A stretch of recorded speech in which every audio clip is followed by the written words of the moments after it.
And early voting wrapped up in Virginia today at 5 o'clock this evening. Campaigns across the Commonwealth are now turning their focus to last-minute outreach as turnout trends take shape. Jordy Clark speaks with a political expert.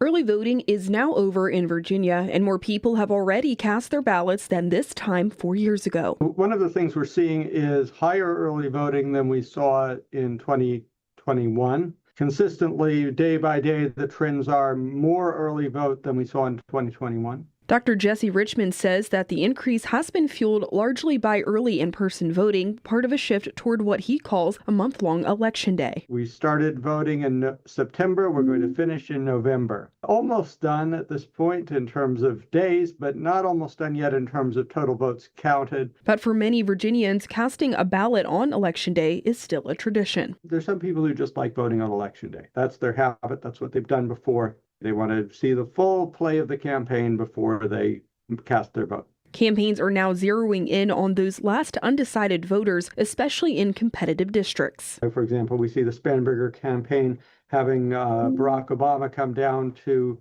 Norfolk to make that push to try to boost enthusiasm and turnout, especially among loyal Democratic voters in the African-American community and beyond in Hampton Roads. Top concerns this cycle include the economy, inflation, and democracy, with Democrats holding a modest lead according to most polls. We've had some exceptions in terms of Republicans winning statewide, but they've been the exceptions rather than the rule since about 2008. The polling suggests that we're not going to make major exceptions to that rule this time. Richmond says regardless of party, every vote still counts.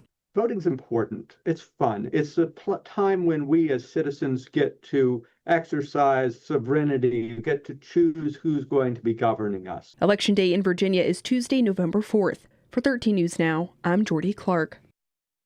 You can find polling locations and hours on your local registrar's website. Voters are reminded to bring a valid form of ID when heading to the polls on Tuesday.